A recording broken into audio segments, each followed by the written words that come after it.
What up, Wizards? It's Dev from the place we like it in Magic, especially on days like this because I get to bring you a deck tech in the middle of a spoiler season. I don't know that I've ever done this before, but I'm really excited about this deck and I wanted to get it out, mostly because it's everything I like in a Magic deck. On the one hand, it's a legendary archetype you don't see enough of anymore, and on the other hand, it's a deck with multiple secret weapons that just so happen to be really good right now. Let's take a look at Jeskai Counterburn.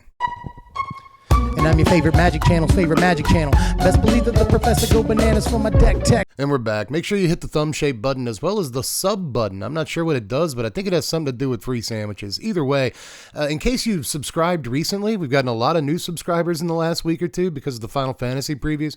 This is what we usually do around here, is deck techs and stuff like that, where I actually try to make it sound like I know what I'm talking about when it comes to Magic the Gathering, and sometimes there's a joke or two. But hey, this week we're covering a deck I might actually know a little something about for once, because I've been playing it on my kitchen table ever since I was just a little D.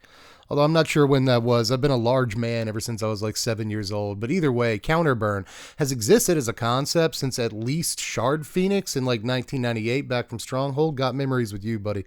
Solid Magic card back then, probably not anymore, but honestly, Counterburn has probably existed since 1993 when Counterspell and Lightning Bolt were printed in the very first Magic set. But despite how long the term Counterburn has been in the Magic player's lexicon, you really just don't see the deck too much anymore.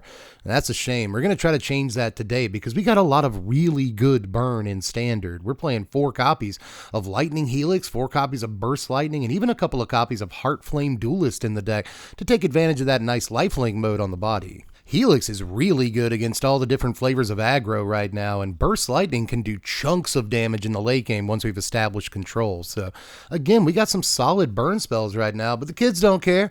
All the kids know about is Corey Steelcutter and Esper Pixie, but we have got a secret weapon against specifically those decks, which is good, Ziggy, because they might be the best decks in the entire format right now, so I don't know why no one else is playing High Noon.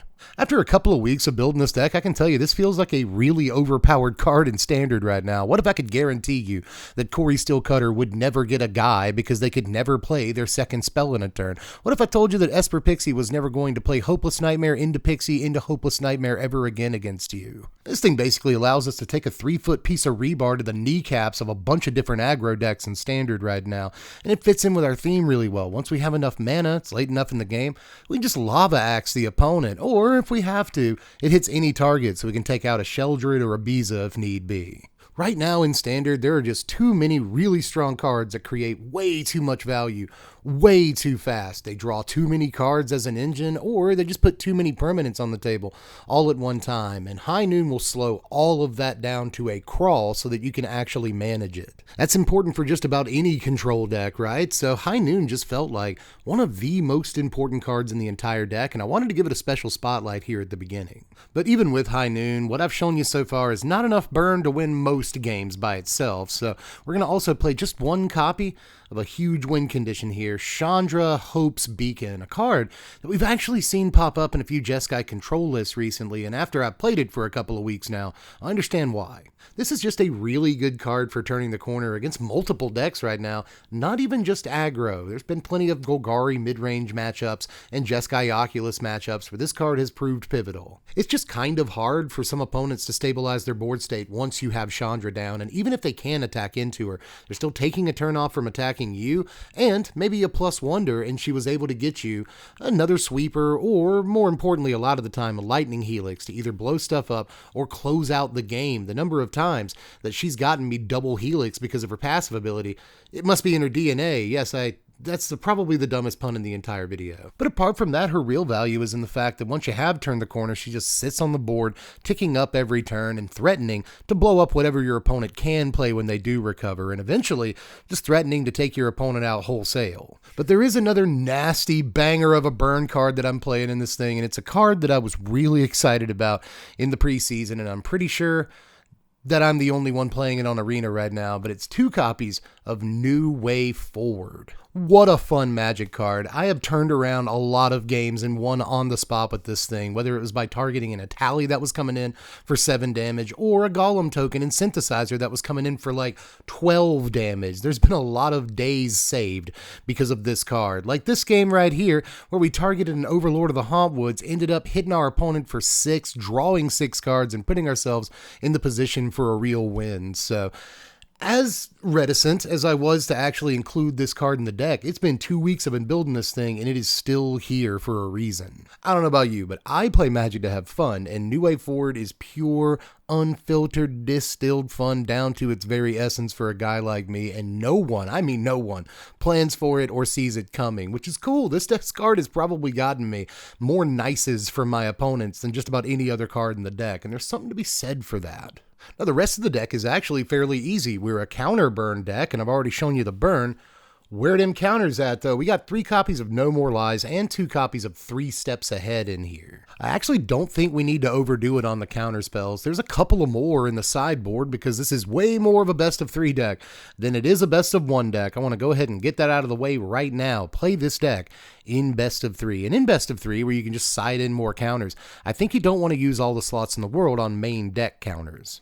Instead, this is just enough to take out some of the early threats or the expensive threats in the late game with No More Lies, and to use 3 steps ahead in kind of a precise way to take out the most important spells your opponents are going to try to play that game. But of course, nowadays, and really all the way back to the beginning of Magic the Gathering, a control deck needs some good sweeper effects. We've been playing Wrath of God since 1993 too, so let's play 3 copies of Split Up in here, as well as 2 copies of Day of Judgment. Now, usually, a Jeskai control deck would employ Temporary Lockdown instead of Split Up right now because Corey Steel Cutter is such a thing, not to mention Storm Chaser's talent, blah, blah, blah, Hopeless Nightmare, whatever, right? So there's a reason, though, that I'm not playing Lockdown in the main deck at least, and that's because we're playing High Noon. And sure, Temporary Lockdown is really good against both Pixie and Cutter, but I wager High Noon is actually better after a couple of weeks of playing it, and I don't want to lose my High Noon to a Temporary Lockdown.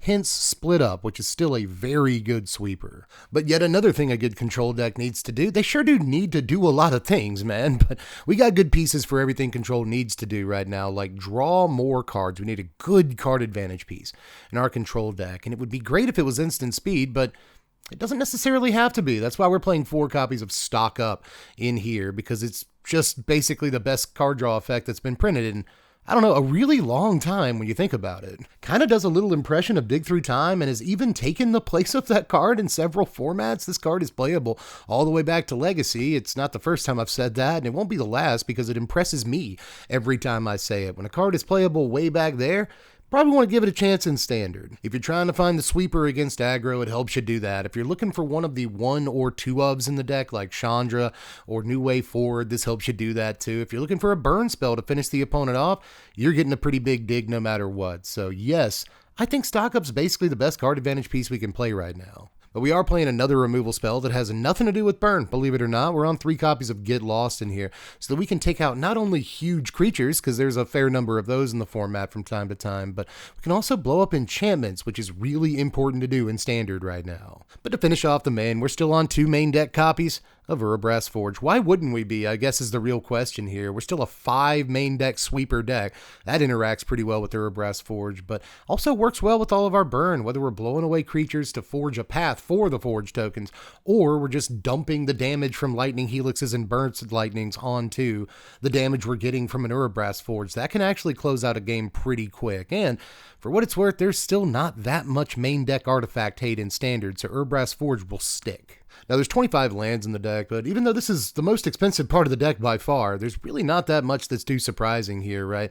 Obviously, we're playing some Surveil lands. They work really, really well in a control deck for helping fix our draws, but if I had to give a shout out to one card here, it would probably be Restless Anchorage. This does have a habit of soaking up the opponent's removal because we don't play that many creatures for them to actually use their removal on, so if they have instant speed removal, they can hit our Anchorage, but in long games, this is still another reliable way of getting in damage late. Now here's our sideboard, easily the most important part of the deck. We've got 3 copies of Authority of the Consuls to further pound on aggro piles, 2 copies of Ghost Vacuum against Jeskai Oculist, Omniscience, and any random Reanimator piles we see, a couple of copies of Negate because you should play sideboard counterspells if you're running islands. That's just how I feel. 3 copies of Screaming Nemesis against any decks that want to gain a bunch of incidental or on purpose life. That's something we really don't want in our burn deck. We only have so many ways of dealing damage to opponents in our entire deck, so Screaming Nemesis can come down and not only deal more damage, but keep them from gaining life, which can be really important in a burn deck, obviously. There's another copy of Urabrask Forge for the matchups where you want it, but Temporary Lockdown and Beezer are also 2-ofs in here. Those will come in against Corey Steel Cutter mostly, but just about any aggro matchup, really. Now, it's almost time for your favorite part, the power rankings, and the example game for that matter, but honestly, I've been jacked up on 100 this entire time, except for that 5-second blip where I said, let's slow down a second, and then immediately sped back up. So that means I think we need to kick our feet up, sit back just a little bit, and have ourselves a nice little coffee break. This week, on the coffee break, we'll be discussing an almost objectively stronger way to build this deck, as well as what cards you could slot in from the Final Fantasy set once it's out. The first thing I should point out here is that this deck, or a version of it, has already seen quite a bit of success in Standard this year, both on MTGO and very recently at a Star City Games Regional Championship qualifier. Piloted by Casey Miller, a dragon-centric version of this deck took home $20,000 and the top podium at the event. Casey's build of this deck eschewed more esoteric cards like High Noon and Heartflame Duelist in favor of much more powerful and splashy creatures like Shiko, Paragon of the Way, and Meringue River Regent. He also chucked the No More Lies in favor of the dragon-centric counterspell Dispelling Exhale to great results. This particular build of the deck has proven to be quite strong against all the cutter decks in the format, playing 4 full main deck copies of Temporary Lockdown to keep them in check. Finally, considering that this deck tech is releasing right in the middle of Final Fantasy preview season, you might want to know what cards from Final Fantasy could easily slot into this Jeskai Counterburn deck. The answer is, not too many. If I had to point out some cards for this section though, I would begin by pointing out Ultima, which could be very good against the cutter decks in Standard, and even though it ends the turn, we don't have to care about that too much because we're playing High Noon anyway. When it comes to creatures you could play from Final Fantasy, there's both Vivi and Lightning. Vivi looks very tempting in this deck, but I'm just not sure that he quite gets the job done, and if he doesn't, I have even less faith in Lightning, but she could be very fun. That is all for the coffee break this week. Now back to Dev with the powder spankings. Did he say powder spankings?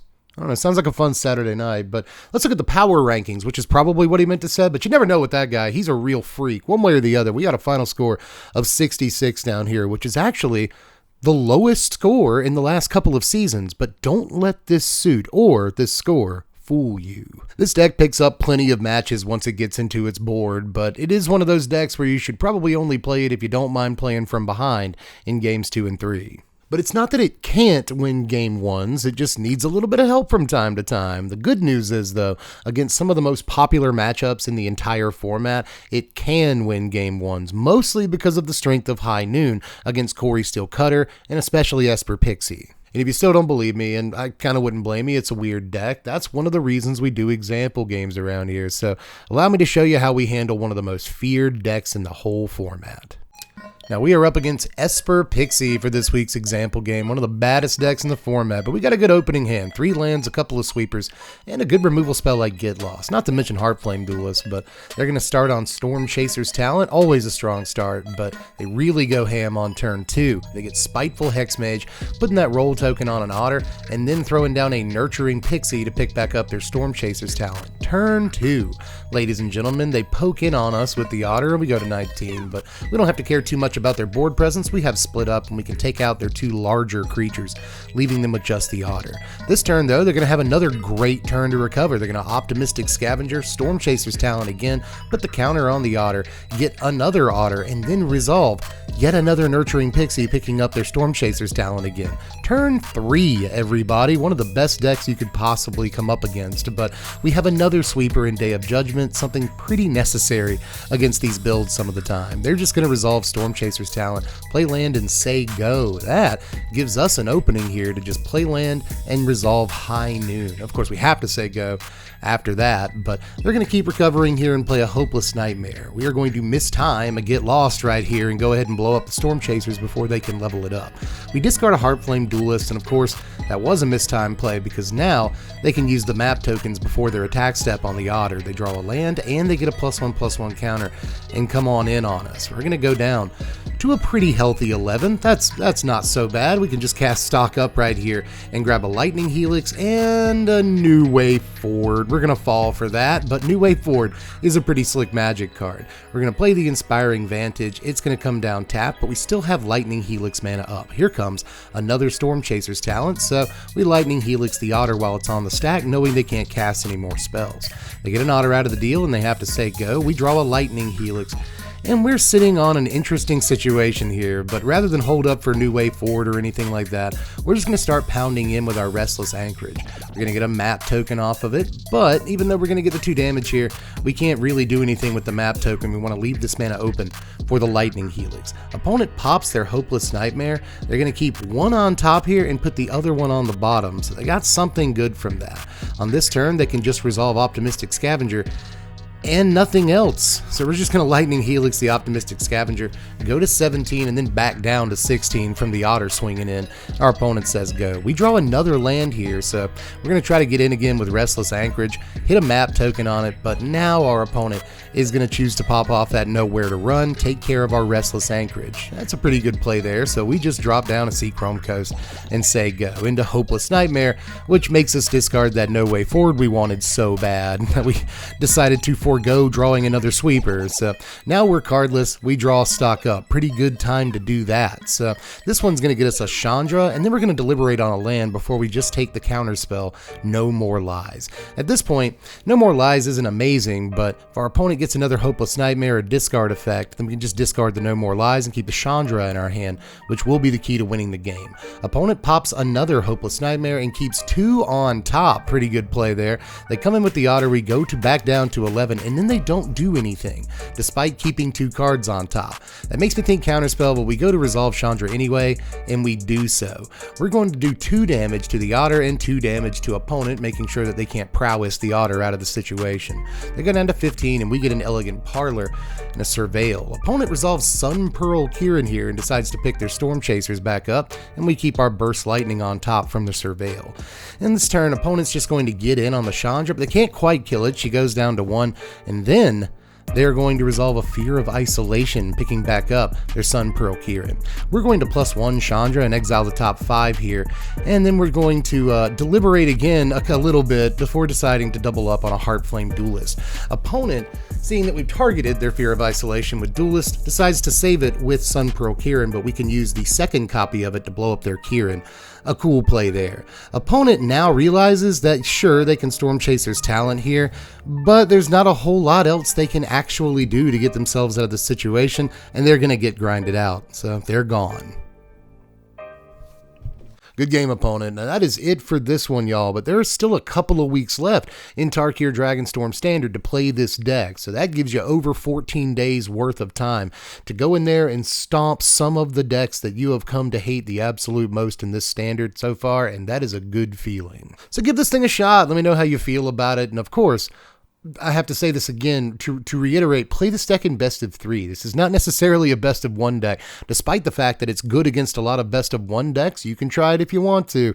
This is much more of a game 2 and 3 kind of deck, but go out there and have a lot of fun casting your New Way Forwards and hitting your opponent for 14, drawing half your deck. It is a great way to live. And if you get to live that way, report back to me. Let me know how you did with the deck. How good do you think High Noon is right now after getting in some reps with it? And, of course, report back to me on that New Way Forward stuff, man. If you hit somebody for like 50 because they wanted to come in with a huge Voltron, dude, I want to hear about that too, man. I am jonesing for some good New Way Forward stories. It's my favorite card in Standard. I've had a lot of fun with it. But anyway, that is all Ski Kowalski. Just make sure you hit the likes before you hit the lights. I'm still trying to make that work. Hit the button shaped like a thumb. You could also sub to the sandwich.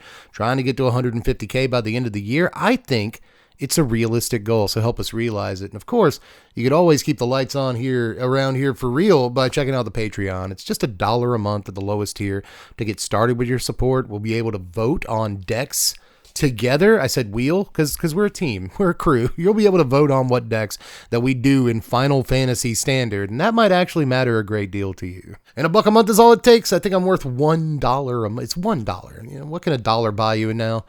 Me, I guess. $1 can buy you me and basically nothing else. That makes me feel cheap, but I'll take being cheap if you subscribe to the Patreon. But either way, that's all I've got for this one, guys. There's going to be more deck techs on the horizon and plenty more Final Fantasy spoilers before it's all said and done. So stick with the channel, subscribe to the whatever, and then I will catch you cats later. I'm Dev from the place. Thanks for watching, Wizards. Spread love and be kind.